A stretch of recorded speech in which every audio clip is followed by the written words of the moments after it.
If you really like adding watercolour paints to your journal, you must consider this little gem, which is the Reverie journal by My Mellow Days, which has watercolour paper. I was delighted when I tested this journal because not only was it great for watercolour painting, it also had another surprising result that I know a lot of you will be very excited for.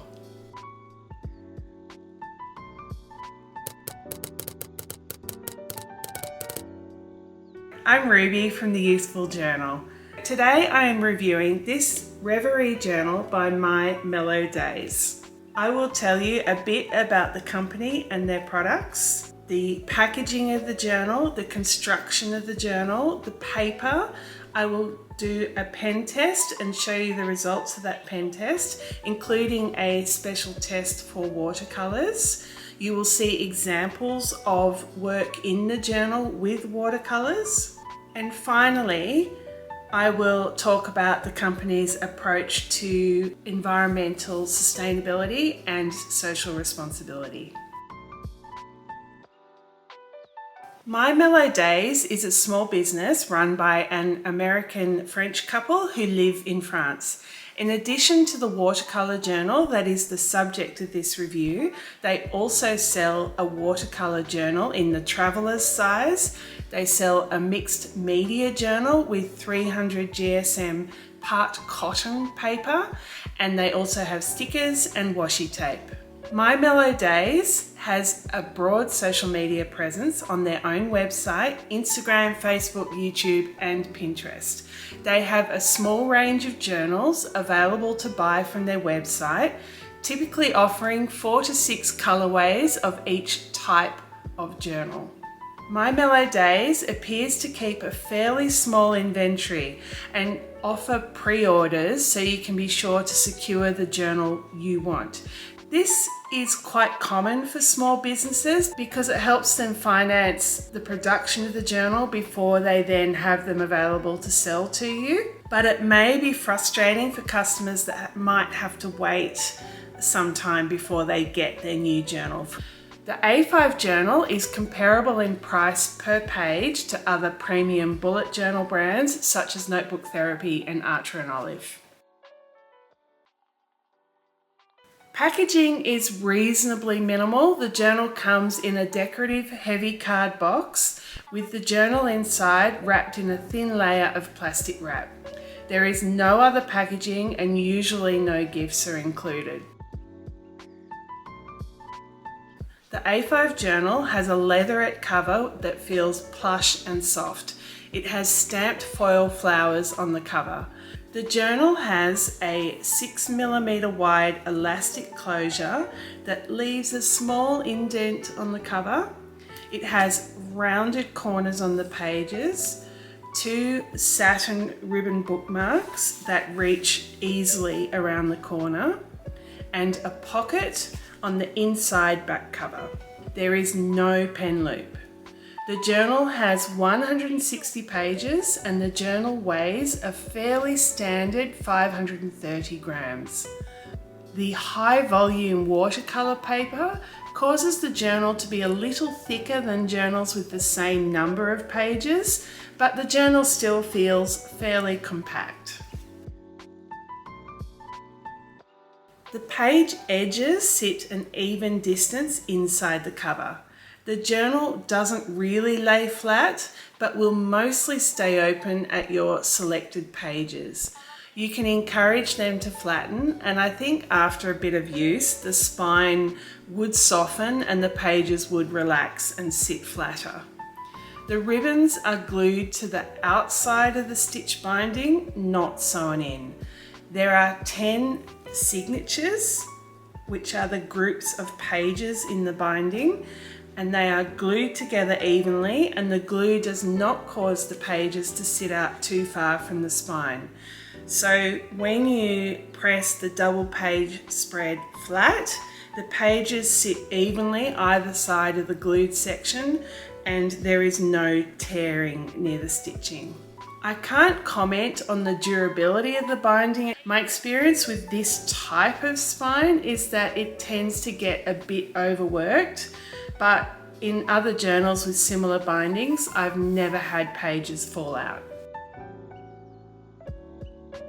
The journal has an owner page, but no other markings other than the dot grid.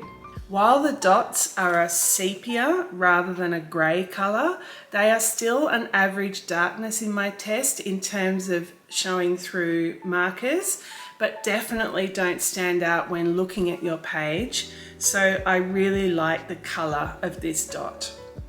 On each page, there are 41 dots on the length of the page and 28 dots across the page.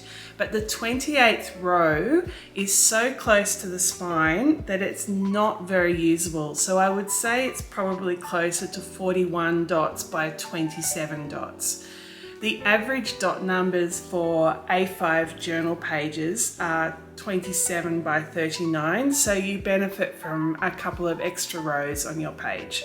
The dot alignment across double page spreads is very, very good and is almost perfect on every spread.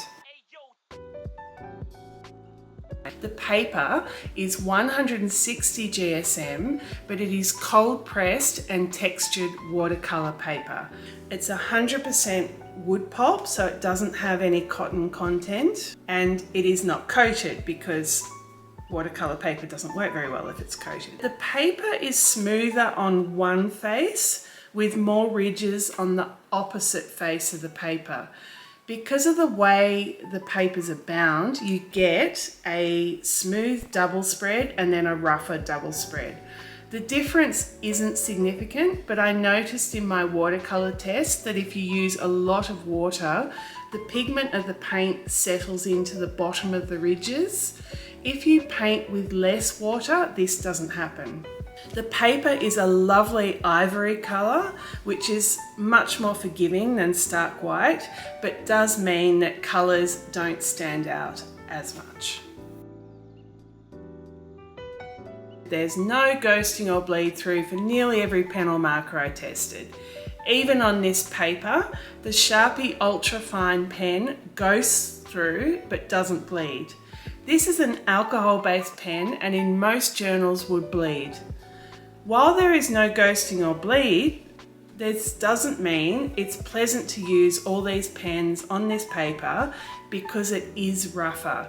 If you press too lightly, the texture of the paper means that for some pens, you don't get an even stroke, like the ink will skip a bit.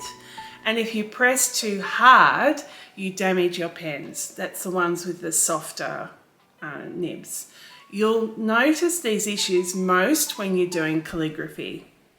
There is some feathering with fountain pen inks, but it's pretty minimal for uncoated paper.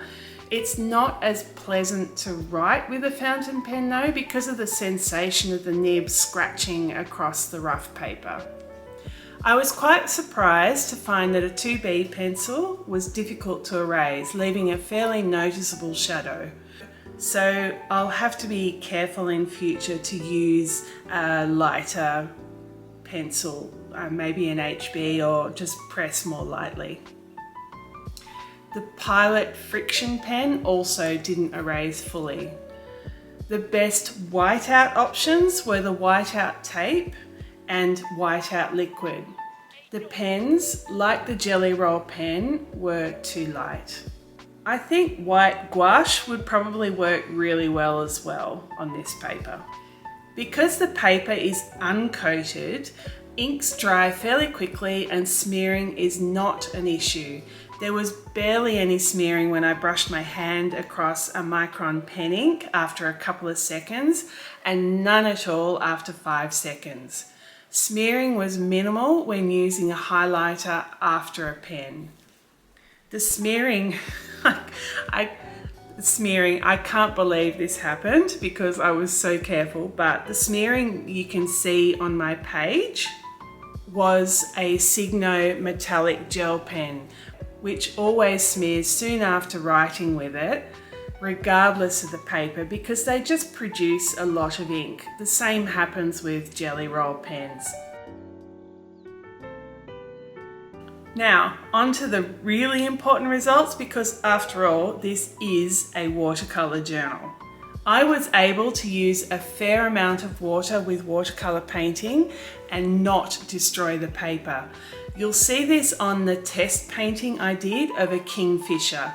I really scrubbed that paint because I didn't like the effect of the individual paint strokes that I'd done initially, and despite scrubbing, the paper didn't pill, it didn't bleed through when I added more layers of paint, and it kept on accepting more water and paint, and it still blended properly, or blended the way you would expect watercolours to blend. The best thing about the paper is that watercolour paints behave like they're meant to. You don't get weird results with spots. You can get a nice blend from one spot to another or one colour to another, and it was much more satisfying than trying to paint in a journal with normal paper. Even granulating watercolours like these ones I used from Humbeck Studios show up really well on this paper. What I was super delighted to see was the results with Tombow dual brush pens, which are a water-based marker. It was so much easier to blend between strokes and colours than on normal paper, and the results were much better and less streaky than I'm used to.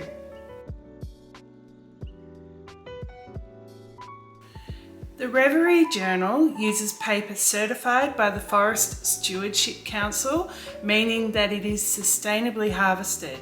FSC certification also considers the impact of forestry on the relevant communities. The owner of My Mellow Days provided their certificate to me to prove that it is FSC certified. My Mellow Days is a small company consisting of a married couple. Hopefully they are looking out for each other to make sure that their working conditions are good. The company, as far as I'm aware, doesn't seem to support any other environmental or social initiatives, but the FSC certification is a good start. I'm so happy with this journal and can't wait to start using it. I'm tempted to use it to just do watercolour paintings rather than waiting to use it as a bullet journal, partly because I need something to encourage me to paint more, and partly because I have other journals waiting to be used as bullet journals anyway, so this would give me a great thing to use this particular journal for. As I said earlier, I was also pleasantly surprised and very excited with the great results colouring in with water-based Tombow markers. I'm not sure if anything can be done about the different textures on either side of the watercolour paper. I've seen this in other watercolour journals and even on the professional watercolour paper that I buy, the Arche, I think that's how you say it, the Arche paper, also has different textures on either side. So I don't think that's something that can change. It only slightly affects the performance of the paintings on the rougher side, and it just means that you have to think more carefully about how you're painting and maybe not let water pool on those pages.